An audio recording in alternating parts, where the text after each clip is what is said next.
सभी भक्तों और ईश्वर की संतानों को मेरा कोटि कोटि प्रणाम। बाबा भोले सबका कल्याण करें तथा सबकी मनोकामनाओं को पूर्ण करें, ऐसी आशा है तथा प्रार्थना है बाबा भोले से। जैसा कि हम श्री रुद्र संहिता के पंचम खंड का अध्याय कर रहे थे, आज हम 16वें अध्याय से अध्ययन शुरू करेंगे। शुरू करने से पहले ओम नमः शिवाय, हर हर महादेव। श्री विष्णु जी का लक्ष्मी को जलंधर का वध न करने का वचन देना। 16वां अध्याय। संत कुमार जी बोले, हे व्यास जी, इस प्रकार जब देवगुरु बृहस्पति ने देवताओं को युद्ध रोक देने के विषय में कहा तो सभी ने गुरु की आज्ञा का पालन किया और युद्ध रुक गया।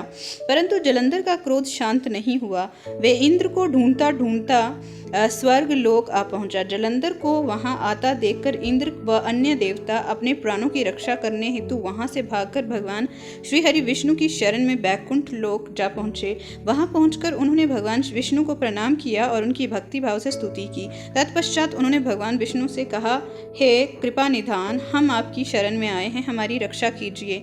तब देवताओं ने विष्णु जी को जलंधर के विषय में सब कुछ बता दिया।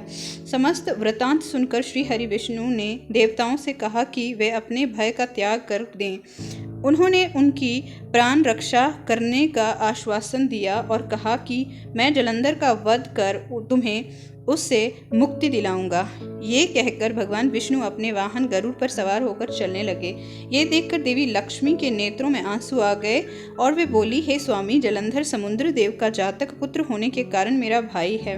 आप मेरे स्वामी होकर मेरे भाई को क्यों मारना चाहते हैं? यदि मैं आपको प्रिय हूँ तो आप मेरे भाई का वध नहीं करेंगे। अपनी प्राण वल्लभा लक्ष्मी जी के वचन सुनकर श्री विष्णु जी बोले, हे देवी, यदि तुम ऐसा चाहती हो तो ऐसा ही होगा, परंतु तुम तो जानती ही हो कि पापी का नाश अवश्य होता है। तुम्हारा भाई जलंधर अधर्म के मार्ग पर चल रहा है और देवताओं को कष्ट पहुंचा रहा है। फिर भी मैं उसका वध अपने हाथों से नहीं करूंगा, परंतु इस समय तो मुझे युद्ध में जाना होगा। ये कहकर भगवान विष्णु युद्ध स्थल की ओर चल दिए। भगवान विष्णु उस स्थान पर पहुंचे जहां असुर राज जलंधर था। भगवान विष्णु को आया देखकर देवताओं में हर्ष और ऊर्जा का संचार हुआ। देवसेना अत्यंत रोमांचित हो गई। सभी देवताओं ने हाथ जोड़कर श्री हरि को प्रणाम किया। भगवान विष्णु का मुखमंडल अद्भुत आभा से प्रकाशित हो रहा था। उनके दिव्य तेज के सामने दैत्य और दानवों का खड़े रह पाना मुश्किल हो रहा था। श्री हरि विष्णु के वाहन गरुड़ के पंखों से निकलने वाली प्रबल वायु ने वहां पर आंधी सी ला दी थी। इस आंधी में दैत्य इस प्रकार घूमने लगे जिस प्रकार आसमान में बादल घूमते हैं। अपनी सेना को ऐसी विकट परिस्थिति में देखकर जलंधर अत्यंत क्रोधित हो उठा। 17वां अध्याय। श्री विष्णु जलंधर युद्ध। संत कुमार जी बोले, हे महेश्वर, हे महर्षि, दैत्यों के तेज प्रहारों से व्याकुल देवता बचने के लिए जब इधर उधर भाग रहे थे, तब भगवान विष्णु के युद्ध स्थल में जाने से देवताओं को थोड़ा साहस बंधा।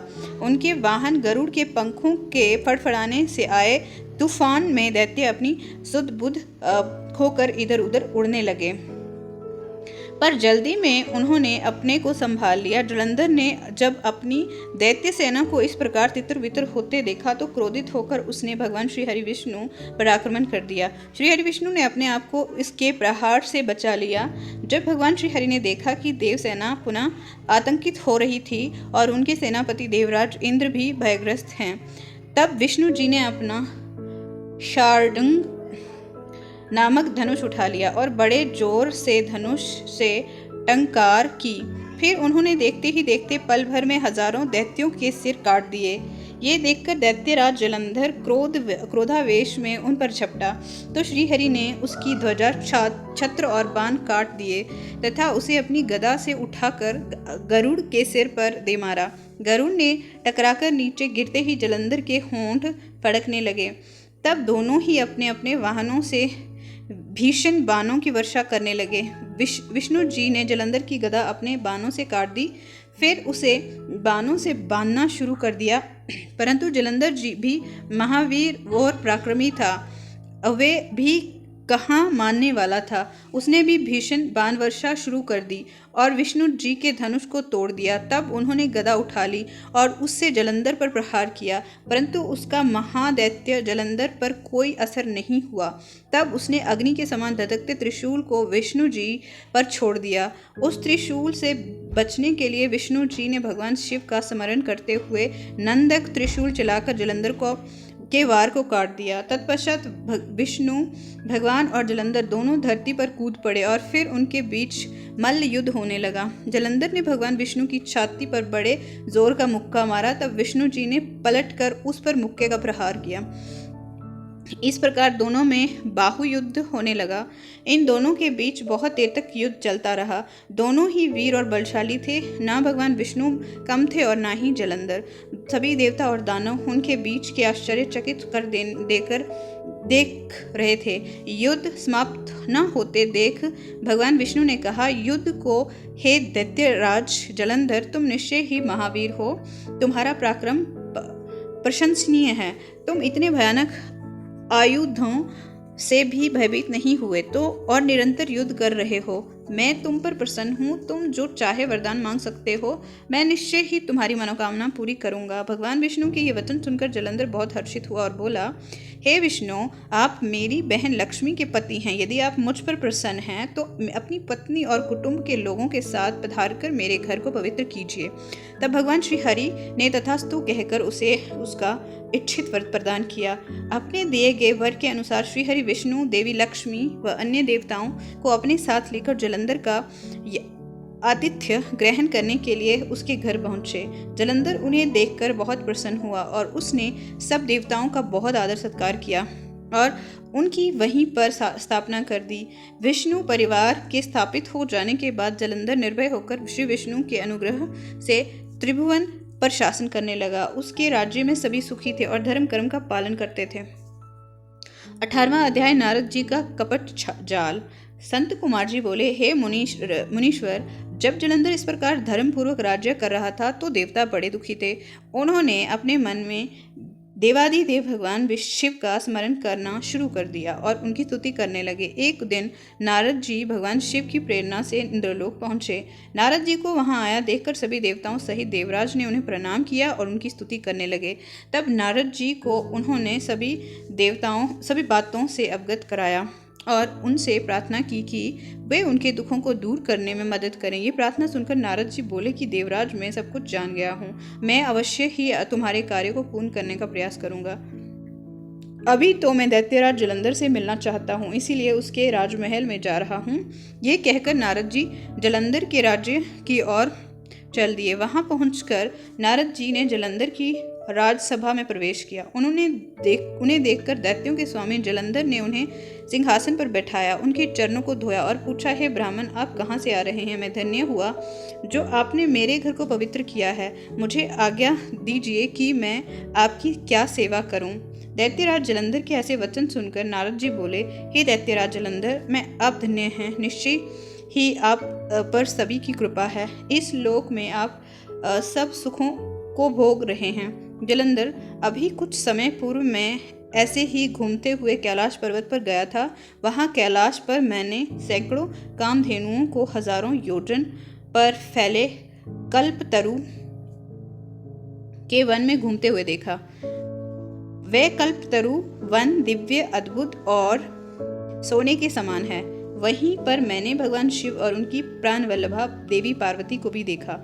भगवान शिव सवांग, सुंदर, गौरवर्णित 3 नेत्रों वाले हैं और अपने मस्तक पर चंद्रमा ग्रहण धारण किए हुए हैं। असुरराज, इस पूरे त्रिलोक में उनके समान कोई भी नहीं है। उनके समान समृद्धशाली और ऐश्वर्य संपन्न कोई भी नहीं है। तभी मुझे तुम्हारी धन संपत्ति का भी ध्यान आया, इसीलिए मैं तुम्हारे पास आ गया। नारद जी के वचनों को सुनकर जलंधर अत्यंत गर्वित महसूस करने लगा और उसने महर्षि नारद को अपने धन के खजाने और सभी संचित अमूल्य निधियां दिखा दी। जलंधर की धन संपदा देखकर नारद जी जलंधर की प्रशंसा करते हुए बोले, हे दैत्येंद्र, आप अवश्य ही त्रिलोक के स्वामी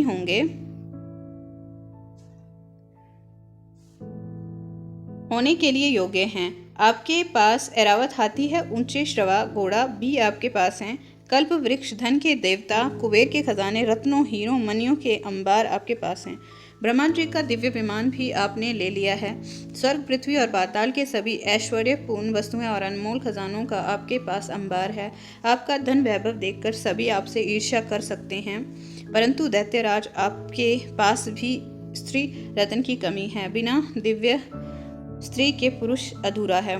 उसका स्वरूप तभी पूर्ण होता है जब वह किसी स्त्री को ग्रहण करता है। इसीलिए असुर राज, आप कोई परम सुंदरी ग्रहण कर इसी कमी को यथाशीघ्र पूरा करें। देव ऋषि नारद की चाल भरी बातों से भला कोई कैसे बच सकता है। उन्होंने जैसा सोचा था वैसा ही हुआ। जलंधर ने नारद जी के सम्मुख हाथ जोड़कर प्रश्न किया कि महर्षि, आपके द्वारा वर्णित ऐसी सुंदर दिव्य स्त्री मुझे कहाँ मिलेगी, जो रत्नों से भी श्रेष्ठ है। यदि आप इस प्रकार के स्त्री रत्न के बारे में मुझे बता दें तो मैं उस रत्न को अवश्य ही लाकर अपने राजभवन की शोभा बढ़ाऊंगा। जलंधर की बातें सुनकर देवऋषि नारद ने कहा, हे दैत्येंद्र, ऐसा अनमोल स्त्री रत्न तो त्रिलोकीनाथ महान योगी भगवान शिव के पास है। वे उनकी परम सुंदर पत्नी देवी पार्वती ने स्वांग सुंदर होने के साथ साथ सर्व गुण संपन्न भी हैं। संसार की कोई भी स्त्री उनकी बराबरी नहीं कर सकती।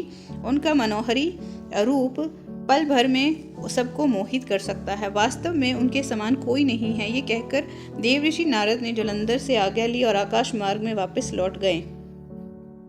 19वां अध्याय, दूत संवाद। व्यास जी बोले, हे संत कुमार जी, जब देवऋषि नारद इस प्रकार दैत्यराज जलंधर को देवी पार्वती की सुंदरता और भगवान शिव के परम ऐश्वर्य और समृद्धि के बारे में बता आए, तब वहाँ क्या हुआ, दैत्यराज ने क्या किया। व्यास जी के ऐसे प्रश्न सुनकर संत कुमार जी बोले, हे महामुनि, नारद जी के वहाँ से चले जाने पर असुर राज जलंधर ने अपने राहु नामक दूत को बुलाया और उसे भगवान शिव के निवास स्थान कैलाश पर्वत पर जाने की आज्ञा दी। जलंधर ने कहा, राहु, उस पर्वत पर एक योगी रहता है। उस जटाधारी योगी की पत्नी स्वांग सुंदरी है। तुम्हें मेरे लिए उसकी पत्नी को लाना। अपने स्वामी जलंधर की आज्ञा पाकर वह दूत भगवान शिव के स्थान कैलाश पर्वत पर गया। वहाँ नंदी ने उस राहु नामक दूत को अंदर जाने से रोका, परंतु वह सीधा अंदर चला गया। वहाँ कैलाशपति भगवान शिव के सामने उसने अपने स्वामी दैत्यराज जलंधर का संदेश शिव जी को सुना दिया। जैसे ही असुर राज जलंधर के दूत राहु ने ये संदेश त्रिलोकीनाथ भगवान शिव को सुनाया, उसी समय शिव जी के सामने की धरती फट गई और उसमें एक बड़ा भयानक गर्जना करता हुआ पुरुष प्रकट हुआ। वह पुरुष अत्यंत बलशाली और वीर जान पड़ता था। उसका मुख सिंह के समान था और ऐसा लगता था कि सिंह मानव के रूप लेकर साक्षात सामने खड़ा हो गया है। वह नरसिंह रूपी पुरुष तुरंत राहु को खाने के लिए झपटा। ये देखकर राहु अपने प्राणों की रक्षा करने के लिए दौड़ा, परंतु असफल रहा। उसने राहु को कस कर पकड़ लिया। जब राहु ने देखा कि अब बचने का कोई रास्ता नहीं बचा है, तब राहु भगवान शिव से ये प्रार्थना करने लगा कि वे उसके प्राणों की रक्षा करें। वे बोला, भगवान, मैं तो असुर राज जलंधर का दूत हूँ। मैंने फिर तो सिर्फ वही कहा है जो मेरे स्वामी जी की आज्ञा थी। हे कृपा निधान, मेरी भूल के लिए मुझे क्षमा करें। राहु के वचन सुनकर करुणा निधान भगवान शिव ने नरसिंह रूपी पुरुष को आज्ञा दी कि वे राहु को छोड़ दें। अपने प्रभु की आज्ञा पाकर उसने राहु को छोड़ दिया।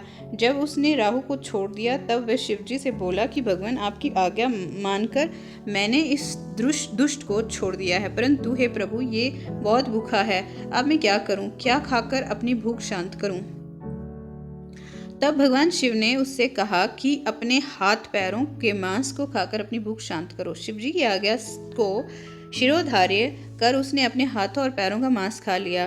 जब अब सिर्फ उसका सिर ही बचा था। ये देखकर भगवान शिव उस पर प्रसन्न हो गए और बोले, तुमने मेरी आज्ञा का पालन करके मुझे प्रसन्न किया है। तुम वाकई मेरे प्रिय हो। आज से तुम मेरे भक्तों द्वारा भी पूजे जाओगे।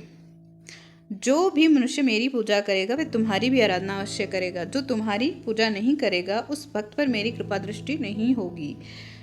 उस दिन से वे कैलाश पर्वत पर भगवान शिव का प्रिय गण बनकर रहने लगा और संसार में स्वीकीर्ति मुख के नाम से प्रसिद्ध हुआ। 20वां अध्याय, शिव गणों के असुरों से युद्ध।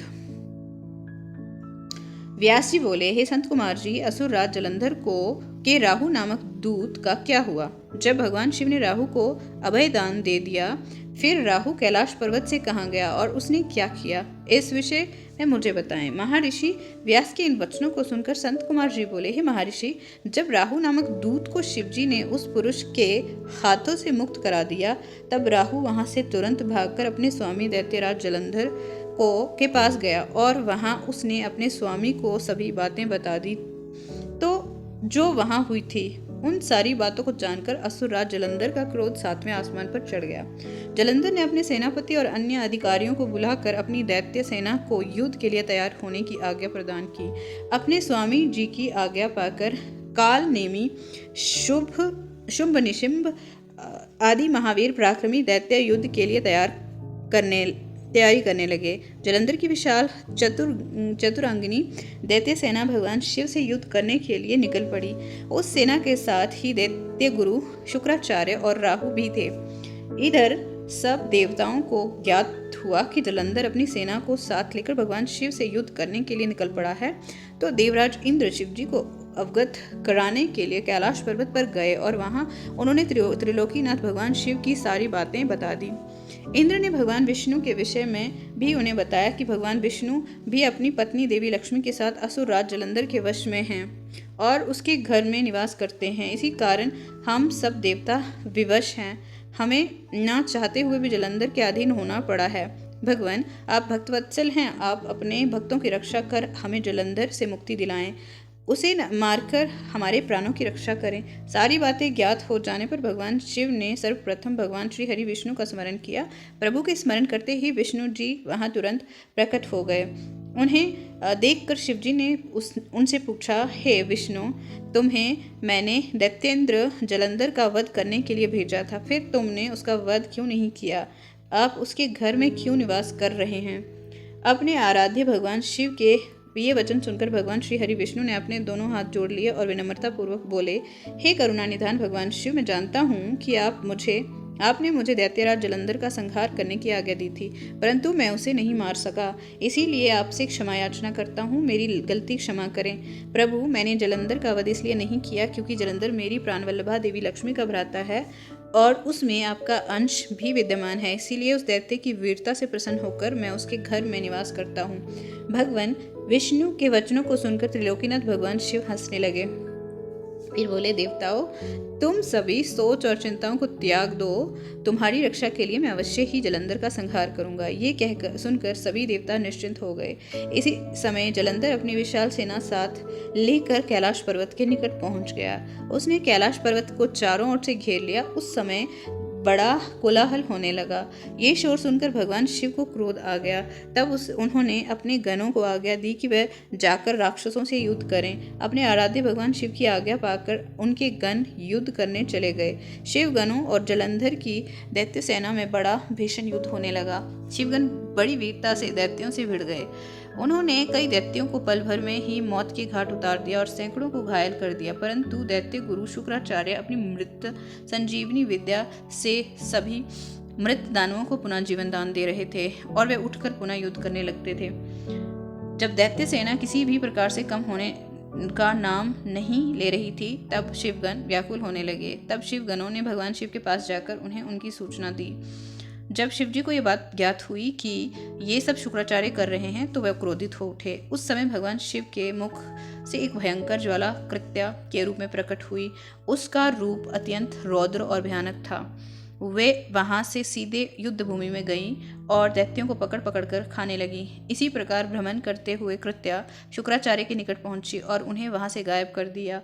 जब अपने परम सहायक गुरु शुक्राचार्य उन्हें वहां नहीं दिखाई दिए तथा हजारों वीर मारे गए या घायल हो गए, तब दैत्य सेना का मनोबल टूटने लगा। दैत्य सेना युद्ध भूमि छोड़कर भागने लगी। जलंधर के काल नेमी, शुंभ निशुंभ आदि वीर दैत्य फिर भी पूरी ताकत से युद्ध करते रहे। इधर भगवान शिव की सेना का प्रतिनिधित्व करने वाले स्वामी कार्तिकेय और गणेश जी भी पूरे मनोयोग से दैत्य सेना को पछाड़ने के लिए युद्ध कर रहे थे। आज के लिए इतना ही। आगे का सफर अगले अध्याय के साथ जारी रहेगा अगली वीडियो में। तब तक के लिए धन्यवाद। ईश्वर सदैव सबका भला करें।